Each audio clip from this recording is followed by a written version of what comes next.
Hello, everybody. Welcome to Carlisle Clan Budgeting. I am Pat, and I am the lovely host for today. Today, we're going to be working on setting up our month of July, specifically looking at week 1 and setting up our virtual envelope spending and our cash stuffing for week 1 to get that ready for week 1 for July. As always, just as a reminder that my husband and I have 2 separate personalities. I am the nerd. I like everything on an Excel spreadsheet, everything listed out, color-coded for the week, and all of those nerdy things you can do with an Excel spreadsheet.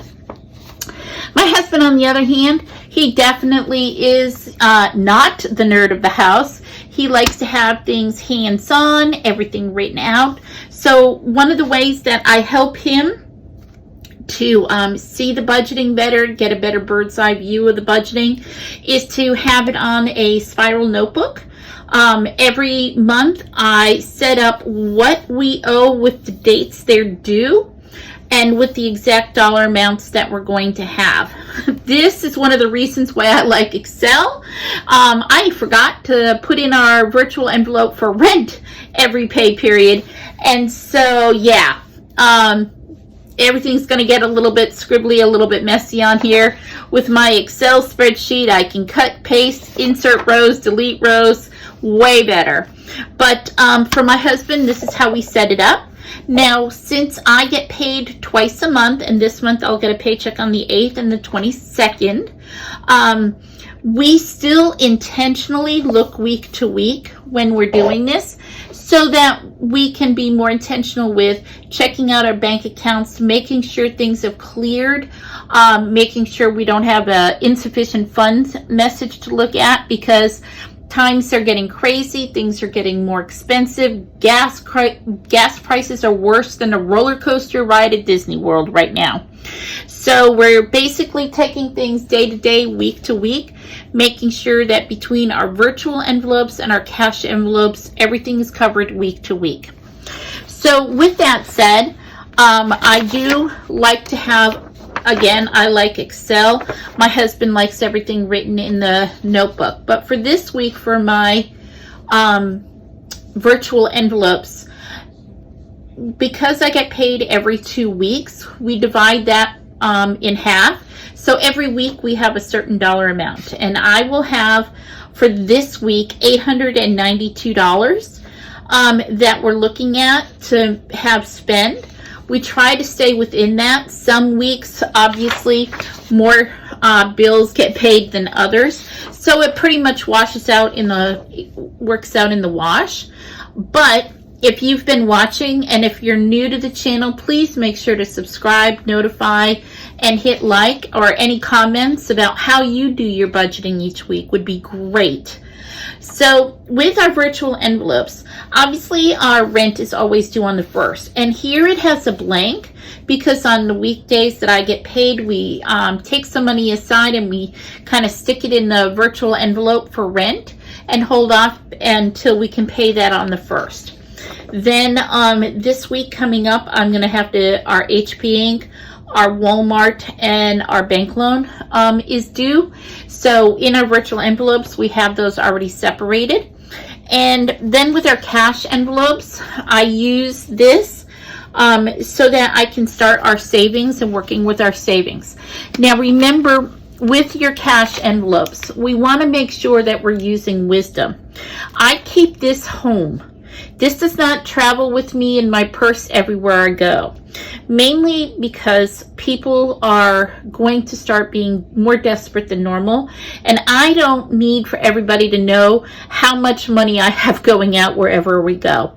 So, for example, if I know I'm going to the grocery store today and I've got my shopping list and my menus already pre-planned, I'm going to go in and I'm going to take the money out of here and tuck it into my envelope and make sure that I know I've got whatever errands I'm doing that day. If I need food, if I'm going to have to get gas, if I'm picking up any prescriptions, that cash will come with us or with me.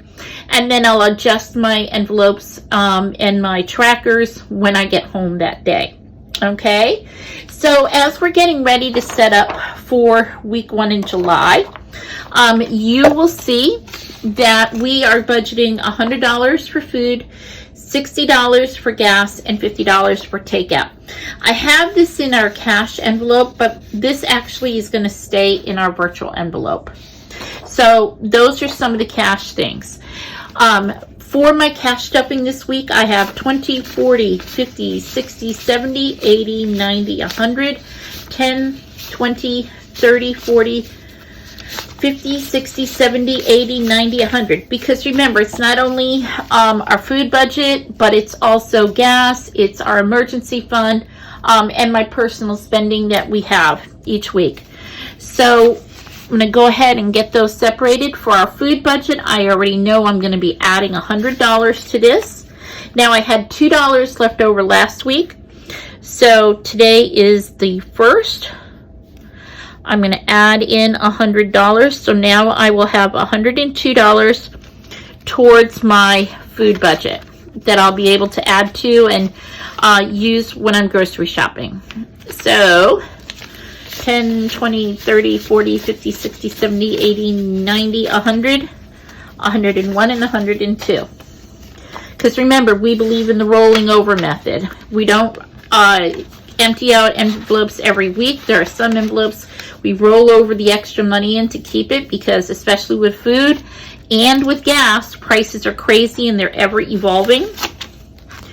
So with that, on 7/1, I'm going to add in $60 more. So 10, 20, 30, 40, 50, $60. So that'll give me $65, $66 for gas.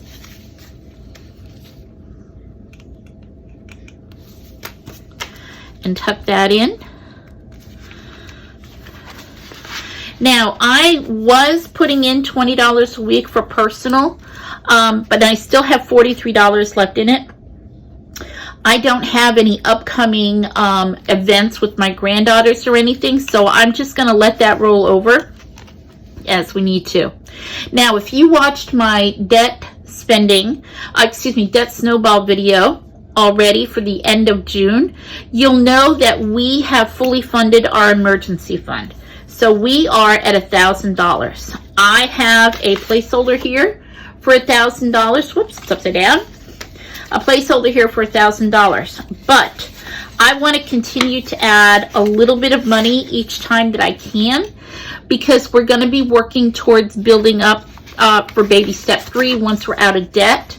But I still want to be consistent and put money aside in my emergency fund so that I'm building towards the 3 to 6 months. Obviously, we're going to go for 6 months of saving for the next emergency fund. That's our goal. So today at 7/1, I'm going to add $20 more to this. So I'll have $1,020 in here. Obviously, we want to use a placeholder. If you watch the video, you'll know that we have our $1,000 in a high interest savings account that we can go in and get to whenever and if ever we need to.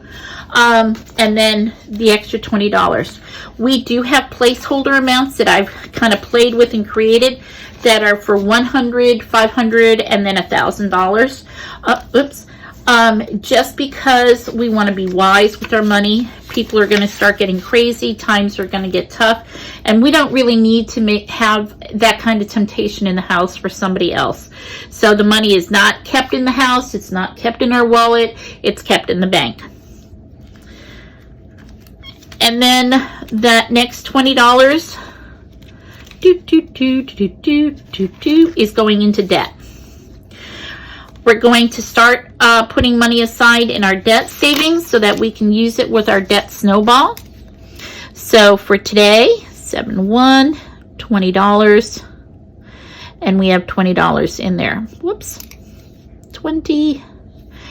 And then at the end of the month, however much money we were able to set aside is what we're going to put towards our end of the month snowball method. Please make sure you go back and watch that video so you can see all the fun that we're having and how we're going to approach our debt snowball. Now, if you've got great ideas or successful things that are working well for your family, please share it in the comments section. But make sure you subscribe, like, and hit notify so you can see when all of these great things are coming out.